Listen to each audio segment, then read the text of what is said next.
Time for the business news next with Kate Moody. Good evening, Kate. Hi, Delano. The European Union kicking off those tough talks for its next budget over the next 7 years, and the agricultural sector is on the front line. Yeah, absolutely, because it represents such a huge chunk of EU spending. Back in 2018, 38% of the bloc's budget went to agriculture. Now priorities are shifting, and the EU's common agricultural policy is facing possible funding cuts. Farmers across the continent say they need subsidies more than ever. Luke Schrager reports. What's going to happen to the budget for European agriculture? Even as the EU's 27 member states gear up for what are certain to be tumultuous finance talks, the continent's farmers want to be certain they'll still get their slice of the pie. What we see today are severe cuts within the agricultural part of the European budget, and severe cuts in a sector which is already suffering today. We have European farmers who are in an average of 40% of the income of the average European citizen. So farmers who are already struggling.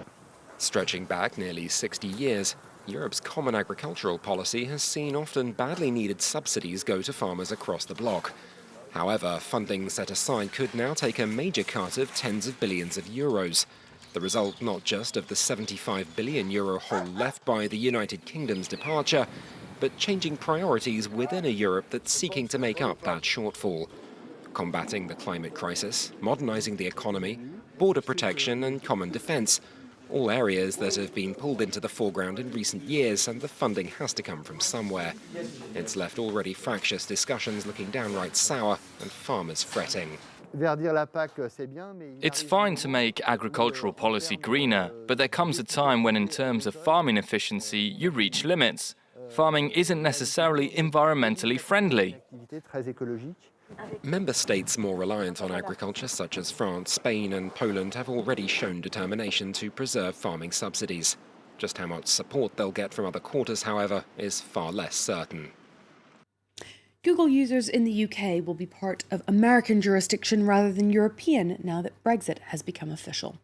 The British government has said for now that it will still abide by the EU's GDPR privacy regulations, but Google said customers there would now be legally considered part of its main US operations rather than a separate European centre based in Ireland. The tech giant is among the first to update its legal framework to reflect Brexit.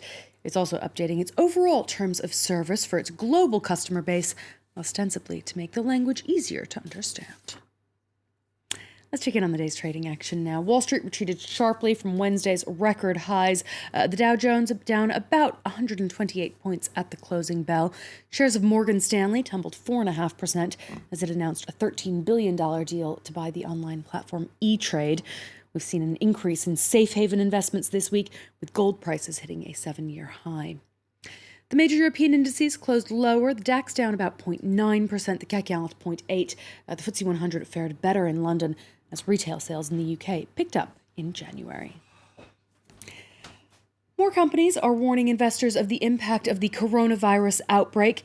Air France KLM says it expects a financial hit of between 150 and 200 million euros by the end of April. The carrier has suspended flights to mainland China until at least the end of March. That deadline could be extended further. The flights represent about 5.5% of the airline's overall passenger traffic. Australia's Qantas Air, meanwhile, expects a hit of around 90 million euros to its results. The airline is cutting back on flights to the entire Asia region due to a drop in demand. It's grounded several planes, and staff are being encouraged to take annual leave to reduce the cost to the company. Officials from the International Monetary Fund have arrived in Lebanon, where the economy is on the verge of a full-blown crisis. The government owes some $4 billion worth of debt payments this year, with $1.2 billion due in early March. Its currency reserves are dwindling.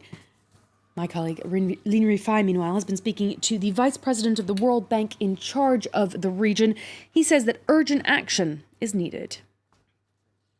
The issue is not what's going to happen in a month or 2 months.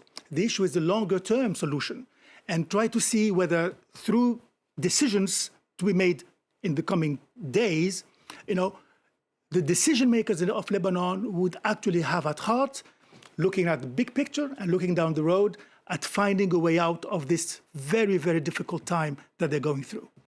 The IMF has been asked not for financial aid, but for helping drawing up a plan to confront the crisis. And Delano, if you're interested in hearing a bit more about Lebanon and how it got to this point, we've addressed it in People and Profit this week. It's on our website now. France24.com. Thank you very much for that, Kate. Kate Moody there with today's business news.